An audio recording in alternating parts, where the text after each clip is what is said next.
Uh, Good morning, everyone, and welcome to the International Center Goa for this book discussion, the program that we have, Kitab, Books and Discussion. And we have Nikhil Gupta with us, a young economist.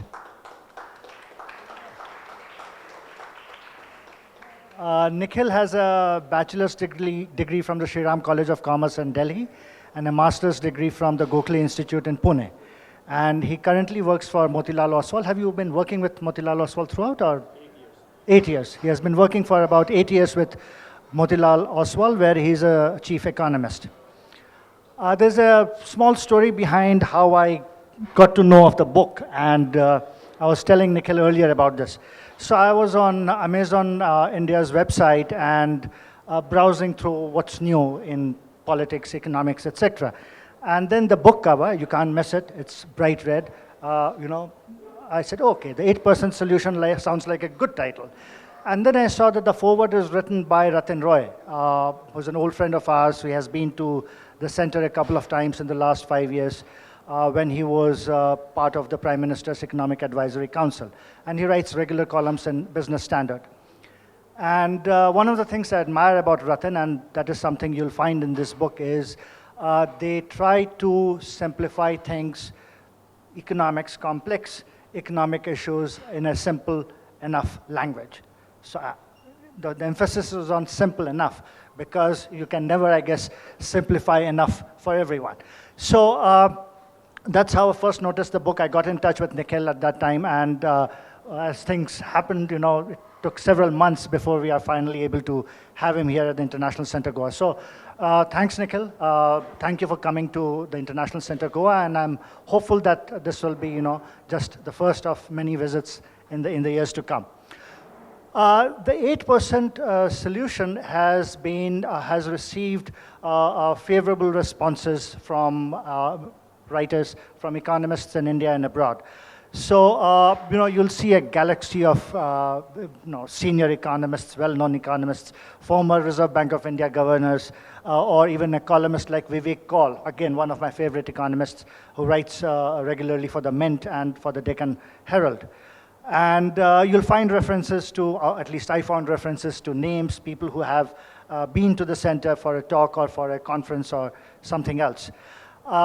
What we thought was we'll begin with a simple, short presentation about 10 to 15 minutes by Nikhil on his book. And then I'll take charge. I have a couple of questions that I wanted to ask. And then we'll go back and forth. So, everybody feels engaged.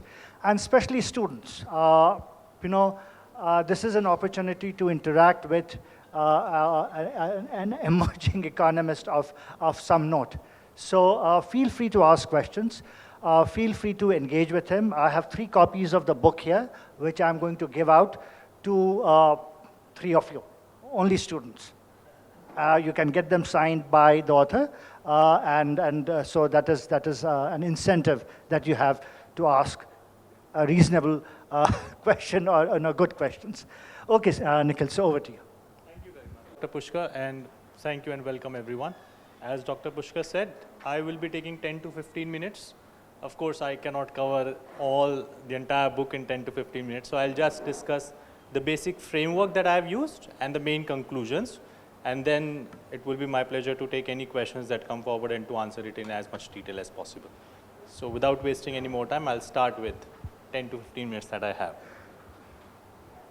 Okay, so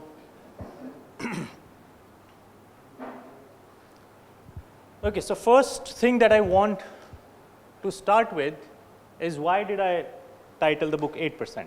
Why 8%? Why not 6% or 9%? Sorry? No, I'll be skipping a lot. So no, thank you very much for the offer. So why 8%? So one of the reasons is there is this desire that we have. In fact, the Prime Minister Narendra Modi mentioned it in his independence speech August last year, wherein he said that we want to be a developed nation by 2047, which would be a centenary year for India's independence. One of the ways it is defined how a nation can become a developed country is through per capita income. This is only one of the ways. There is no standard definition that differentiates a developing from a developed nation. There are many, many parameters that you have to look at when you talk about which country is a developed or which country is a developing nation. But one of the ways you can define whether a country is about to be a developed nation or not is through per capita GDP. In USD terms, of course, right? What this chart shows you is GDP per capita of 9 emerging markets, all major emerging markets, and it looks at GDP per capita of each of these 9 emerging markets vis-a-vis the US. So one of the definitions of being a developed country, again, it's not standard, it varies a lot depending on who you ask and where you look at it. It says that the economies per capita in USD terms should be somewhere around 15 to 20% of the US per capita income. So US per capita income today is about $80,000. And if I take the most conservative definition from the per capita perspective, and I take like India's per capita has to be close to 15% of US per capita GDP, then my GDP per capita has to be close to 12,000 in today's dollars terms. When we talk about 2047, then we make all the forecasts, what would be the US per capita income, what would be India's INR depreciation vis-a-vis USD, what would be my nominal GDP growth. And if we do those calculations, what I find is that if, again, I'm talking very conservatively, if there is only 1% per annum depreciation in INR USD, depreciation means if INR weakens against the USD by 1% every year for the next 25 years, and US GDP per capita grows at the same pace in the next 25 years as it has done in the last 25 years, then India's nominal GDP growth has to be 12% in INR terms, which broadly tells you that my real GDP growth has to be at least 8% to achieve that 15% per capita income vis-a-vis the US in 2047. That is just one very simple Excel calculation. You change the assumptions and the numbers will change dramatically. INR depreciation in the last 20 years has been around 3%. In the last 10 years, it has averaged around 3%. So you can obviously ask, why am I assuming 1%, not 3%? If I assume 3%, then the growth that I need is not 8%, it would be in excess of 9.5% or so. So 8%, as I said, is the most conservative or the least growth that we need in our real GDP to achieve that definition of developed country by one parameter, that is GDP per capita. This is one slide which gives you the basic framework that I have used in the book. When I analyze any economy, the way I look at it, there are only and only 3 sectors, 3 participants in any economy, 3 domestic participants. First, most important is the government sector. Government sector is a very well-defined entity, be it the central or the union government, be it the state governments or the municipal level governments. All these level of governments together, they form the government sector.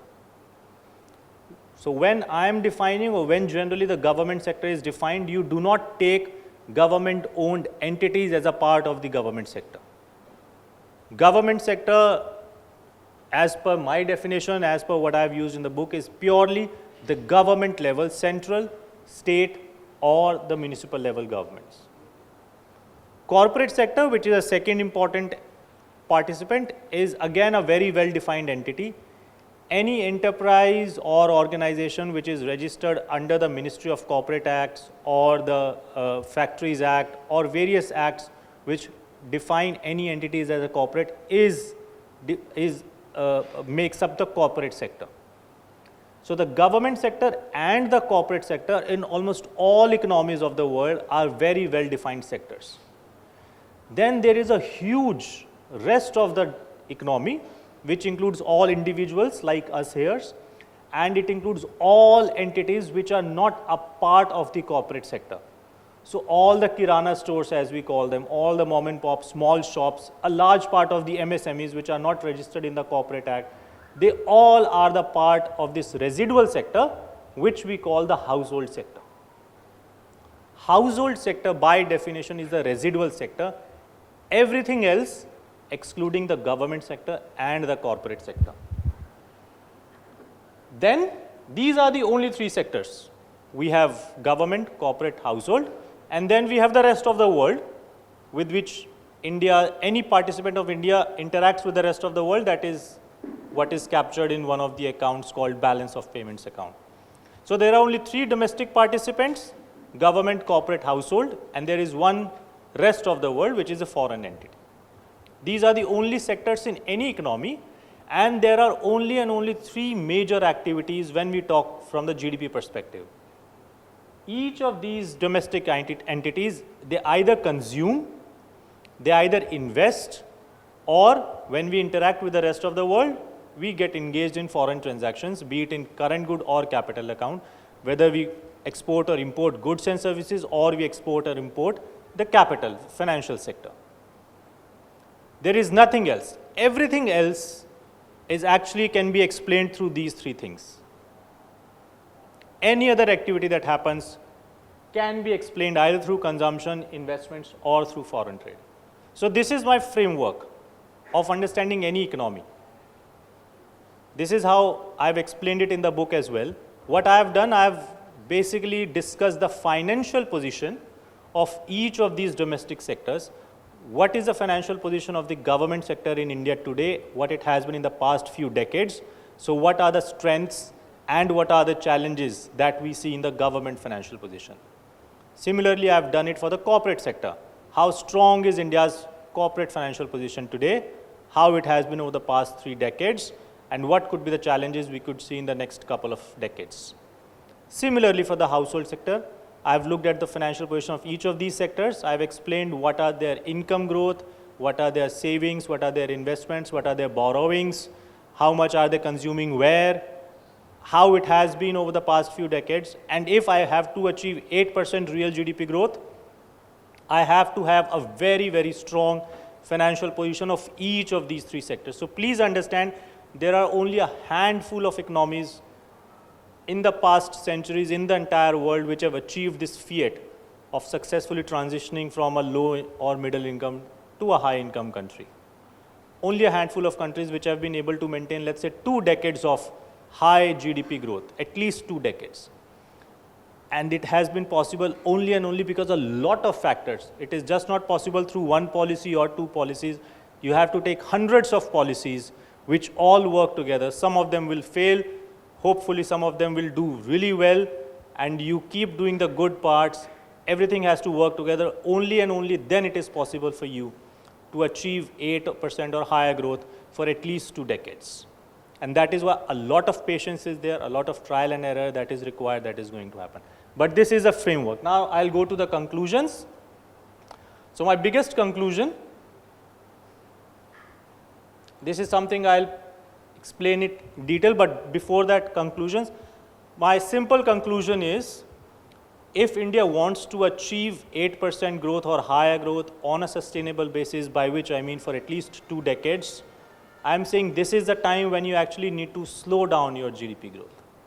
It's like you want to build a road, you want to build a highway, you first have to dig up the road. It will create a lot of inconvenience, but then after you have all the raw materials in place, after a lot of inconvenience has been caused, you can build the new road, you can build the new highway, and you can build it of the superior quality possible. But what you have currently, if we continue with this without addressing the problems that I discuss here, it is just not possible for India to grow at a high pace for a sustainable period.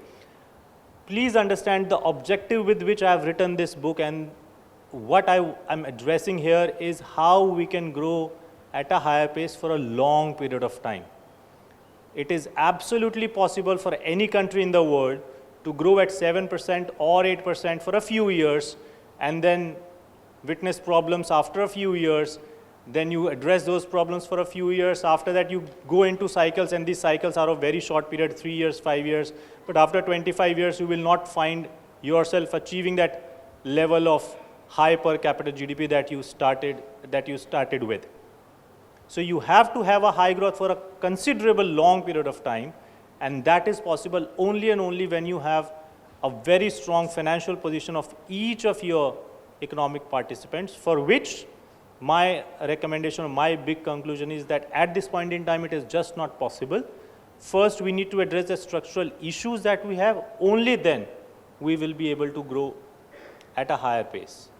So what I've called in the book the healing decade, I'm saying the policymakers have to take policies to address the problems that we have in the household financial position today, the problems that we have in the corporate financial position today, and the problems that we have in the government financial position today.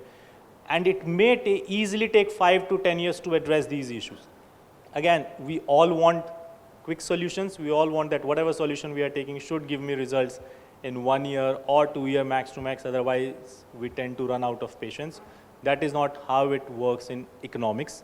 That is not how it has worked anywhere in the world, and that is not how it will work in India as well. It's a long drawn process. You have to have a vision of 2 to 3 decades at least. You will see problems in the near term. Only then, what my understanding is, we will be able to grow at a faster pace, again, on a sustainable basis, without creating any imbalances.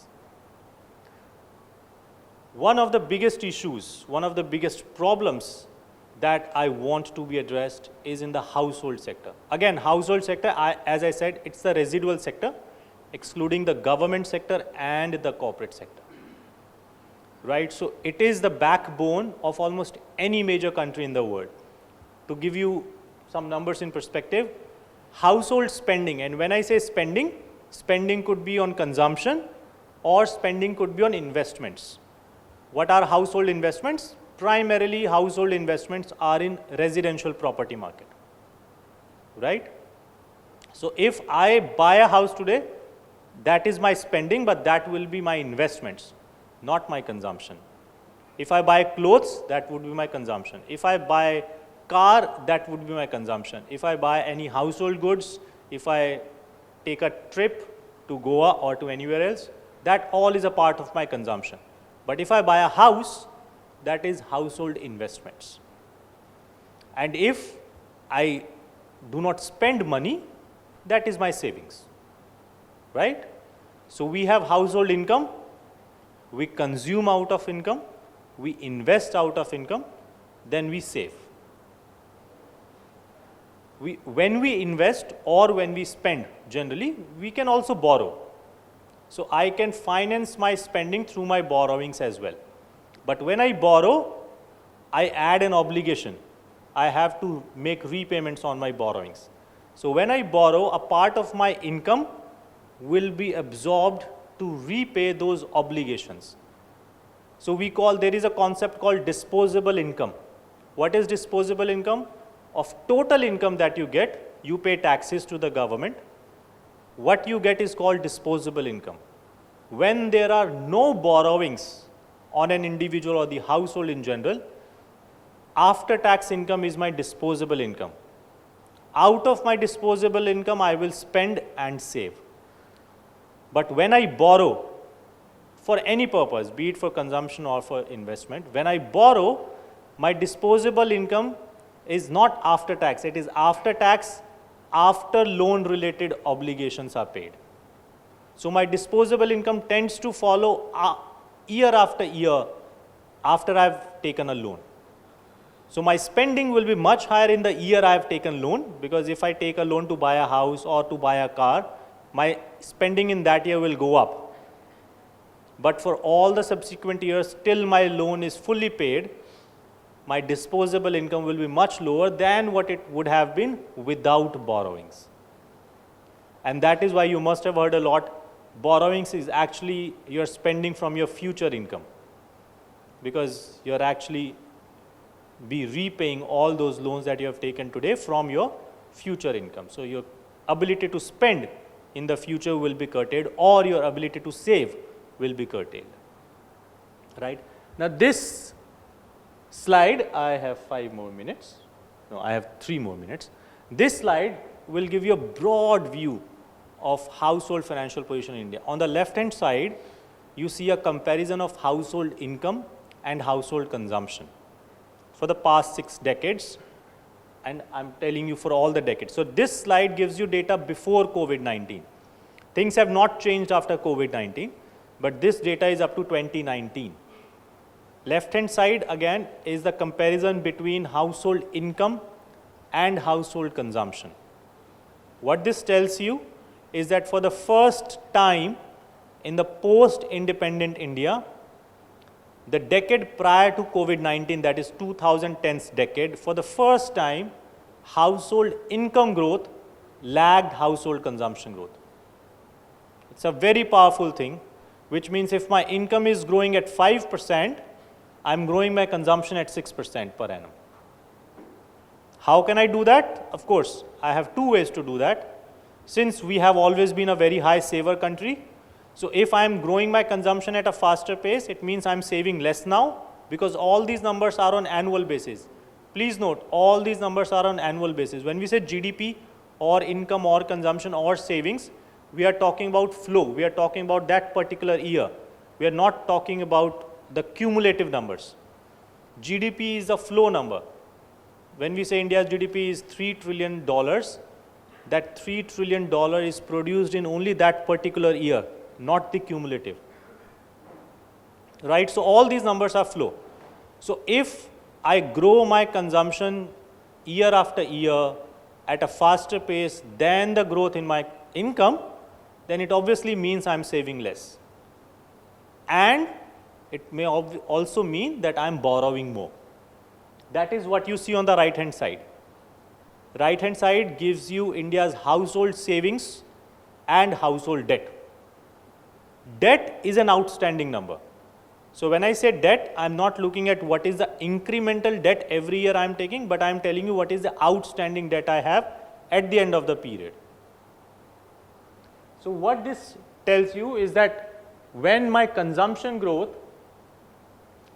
in the 2010s decade grew 7%, but my income growth grew at only 6%. And again, sorry, I've actually shown 2020's data here also.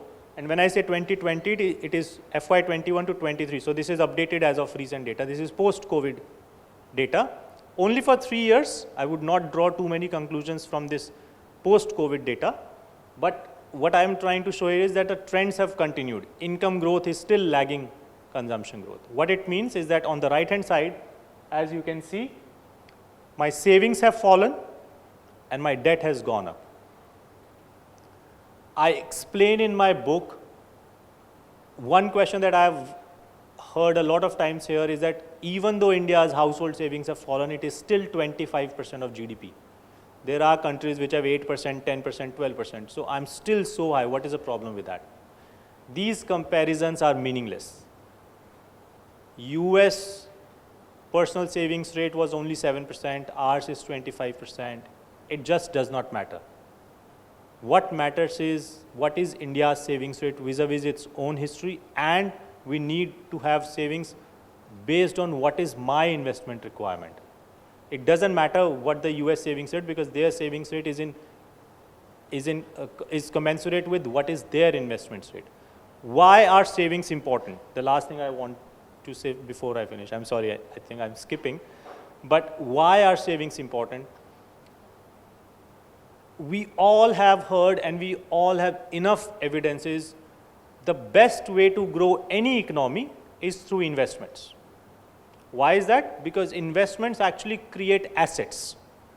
Right? The way investments are defined in an economy, in national accounts by economists, any creation of asset is called investment. So when you build roads, it is asset. When you build airports, it is assets. When you build machinery and equipment, when you buy machinery and equipment to build things, it is asset creation, it is investments.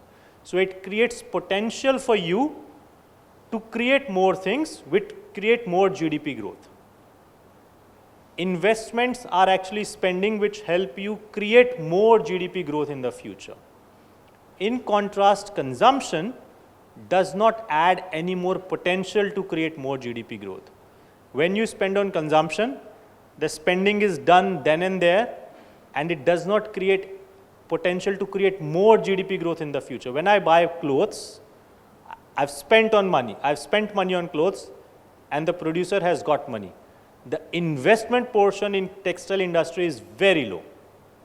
When I spend on tourism industry, when I spend on food and food and beverages, they are not investment oriented. They are just for my leisure, not even my necessity, because I can live on rice and dal, but I want pizza.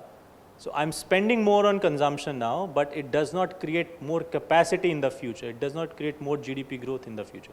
Investments are the most desirable way to grow an economy. And the question is, how do you finance investments? If I plan to buy a house, let's say, which cost me, let's say, 50 lakh rupees. I need to have 50 lakh rupees, right? I can borrow, let's say, 30 lakh rupees from the banks, but I need 20 lakh rupees. Where do I get those 20 lakh rupees from? I get a large part of that from my savings. Right? If I do not have savings, I may probably take 40 lakh rupee loan, but that loan would also be dependent on what is my income, what has been my consumption pattern, and what has been my spending pattern generally. So savings are the primary funding for investments in anywhere in the world. If there are not enough savings on an economy basis, so just like for an individual like me, this is the same case for the economy as well. Gross domestic savings of the entire economy, which include household savings, corporate savings, and government savings, they are the primary source of funding investments which are done by the household, corporate, and the government as well. Savings can be higher or lower than total investments. If domestic savings or domestic pool of funds available for investments is lower, then these investors, they will borrow from outside the world, outside the economy, which means I'll interact with the rest of the world, which I showed you as a fourth participant. When I do that, I'm actually borrowing from the rest of the world, so it will be called current account deficit. Current account deficit is nothing but the difference between all the things that I export and all the goods and services that I import. So if savings are lower than investments, the economy must run a current account deficit. If savings are higher than investments, we run a current account surplus. But where I started this discussion with, why are savings important? Because if savings continue to fall, as has been the case in India, if savings continue to fall, there are only two possible things that could happen in future. Either my investments will also fall, or if I maintain my investment rate same, my current account deficit will widen. Because please remember, investments is equal to savings plus current account deficit. So it's an identity. It will be true everywhere in all the economies at all point in time. So there is a left hand side investments, there is a right hand side which says savings plus current account deficit.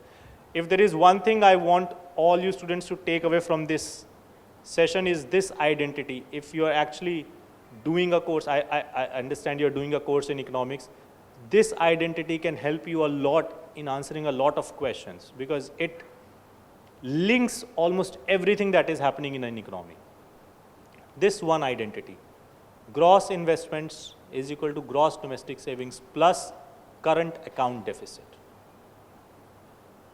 What I am saying in the book is that we are not in a, because India's savings have fallen so much, we are not in a position to grow my GDP growth through investments. If I do that, my current account deficit will widen. If that happens, even if I'm getting high growth, it will subside in 3 years, 4 years, 2 years. But I want higher GDP growth for 25 years.